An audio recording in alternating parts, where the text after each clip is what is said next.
آج کی اس معلوماتی گفتگو میں خوش آمدید۔ چلیے سیدھا آج کے اس جائزے پر آتے ہیں جہاں ہم اسلامی تاریخ کے پہلے اور اہم ترین اسٹریٹجک قدم کو سمجھنے کی کوشش کر رہے ہیں۔ جب بھی تاریخ کے پہلے بڑے فوجی اقدام کی بات آتی ہے تو فوراً ذہن میں چمکتی تلواریں اور ایک گھمسان کی جنگ کا منظر گھومنے لگتا ہے، لیکن حقیقت دراصل اس توقع کے بالکل برعکس اور کئی زیادہ حیران کن ہے۔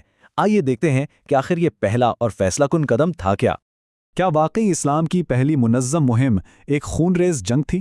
یہ سوال اس لیے اتنا اہم ہے کیونکہ یہ ہماری عام سوچ کو پوری طرح ہلا کر رکھ دیتا ہے۔ یہ ہمیں دعوت دیتا ہے کہ ہم صرف تلواروں کی جھنکار سے آگے بڑھیں اور اس گہری، دور اندیش حکمت عملی کو سمجھیں۔ اس جائزے میں ہم جنگ و جدل کی کہانی نہیں بلکہ ایک ایسی شاندار اسٹریٹجک سوچ کا مطالعہ کرنے والے ہیں جس نے آنے والے دور کی مضبوط بنیاد رکھی۔ پہلا حصہ، اسٹریٹجک پس منظر۔ آئیے جلدی سے دیکھتے ہیں کہ اس پہلے غزوے کی آخر بنیاد رکھی کیسے گئی۔ 2 ہجری یعنی ہجرت کے بعد کا دوسرا سال۔ مدینہ میں ابھی ایک نئی ریاست قائم ہی ہو رہی تھی اور ظاہر ہے اس نئے سیٹ اپ کی سلامتی کے لیے فوری اور عملی قدموں کی شدید ضرورت تھی۔ یہ وہ پہلا غزوہ تھا جس کی قیادت خود نبی کریم صلی اللہ علیہ وسلم نے فرمائی۔ وقت کا یہ تعین اس لیے اتنا ضروری ہے کیونکہ اس سے صاف ظاہر ہوتا ہے کہ ہجرت کے فوراً بعد ہی دفاعی اور اسٹریٹجک منصوبہ بندی کتنی تیزی سے شروع کر دی گئی تھی۔ یہ مہم ابوا کے مقام پر ہوئی جسے ودان بھی کہا جاتا ہے۔ مکہ اور مدینہ کے بالکل بیچ میں واقع یہ ایک نہایت اہم گزرگاہ تھی۔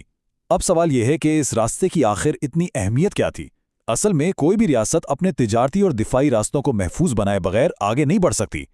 اس مقام پر کنٹرول حاصل کرنا یا کم از کم اس کی نگرانی کرنا دشمن کی سپلائی لائنز اور تجارتی راستوں کو چیک کرنے کے لیے ایک بہترین ماسٹر سٹروک تھا۔ دوسرا حصہ، مشن بریفنگ اور اہم اہداف۔ تو یہاں سب سے اہم پوائنٹ یہ ہے کہ اس مشن کا مقصد صرف میدان میں جا کر تلوار چلانا نہیں تھا۔ دراصل اس کے 3 بنیادی اہداف تھے۔ پہلا، قریش کے تجارتی قافلوں کی کڑی نگرانی کرنا جو کہ ان کی معیشت کی شہرک تھی۔ دوسرا، مسلمانوں کی طاقت، نظم و ضبط اور اتحاد کا کھل کر اظہار کرنا تاکہ دشمن پر ایک مضبوط نفسیاتی دباؤ بنایا جا سکے۔ اور تیسرا، دشمن کی نقل و حرکت پر مسلسل نظر رکھنا۔ اگر دیکھا جائے تو یہ بنیادی طور پر انٹیلیجنس جمع کرنے اور دشمن کو باز رکھنے کی ایک بے حد مؤثر حکمت عملی تھی۔ تیسرا حصہ، لاجسٹکس، قیادت اور اس پہلے لشکر کی تنظیم۔ 70 سننے میں شاید یہ ایک چھوٹا سا ہندسہ لگتا ہے نا، لیکن تاریخ کی اوراق میں اس کا وزن بہت زیادہ ہے۔ یہ تقریباً 70 صحابہ کرام تھے جنہوں نے مل کر مسلمانوں کا یہ پہلا باقاعدہ اور منظم لشکر تشکیل دیا۔ یہ وہ مٹھی بھر افراد تھے جو آنے والی ایک بہت بڑی تبدیلی کا پیش خیمہ بننے جا رہے تھے۔ ان کا بہترین ڈسپلن اس نئی ریاست کی بنیادوں کو ناقابل تسخیر بنا رہا تھا۔ اور یہ مقام ہماری اس بات کو بہترین انداز میں واضح کرتا ہے کہ اس مہم میں دراصل 2 محاذوں کو ایک ساتھ اور پوری دانشمندی سے سنبھالا گیا۔ ایک طرف نبی کریم صلی اللہ علیہ وسلم خود اس مہم کی قیادت کرتے ہوئے مدینہ سے باہر تشریف لے جا رہے تھے، اور دوسری طرف ایک بہت ہی اہم انتظامی قدم اٹھایا گیا۔ حضرت سعد بن عبادہ رضی اللہ عنہ کو مدینہ میں نائب مقرر کیا گیا۔ یہ اس بات کا سبق ہے کہ باہر کے مشن پر نکلنے کے ساتھ ساتھ اندرونی محاذ اور دارالحکومت کا استحکام کتنا ضروری تھا۔ یہ ایک مکمل ریاستی انتظام کی اعلیٰ ترین مثال ہے۔ چوتھا اور آخری حصہ، ایک پرامن حل اور بغیر لڑائی کا غزوہ۔ سوچئے، جب یہ لشکر مدینہ سے نکل کر دشمن کی اہم گزرگاہوں کے قریب پہنچا ہوگا تو یقیناً وہاں ایک زبردست عسکری تناؤ کا احساس پیدا ہوا ہوگا۔ عام طور پر تاریخ میں ایسی صورتحال میں ایک باقاعدہ مسلح تصادم کی ہی توقع ہوتی ہے، لیکن یہاں حقیقت کیا نکلی؟ بالکل کوئی جنگ نہیں ہوئی۔ اس کے بجائے بنو زمرہ قبیلے کے ساتھ ایک پرامن معاہدہ یعنی صلح طے پائی۔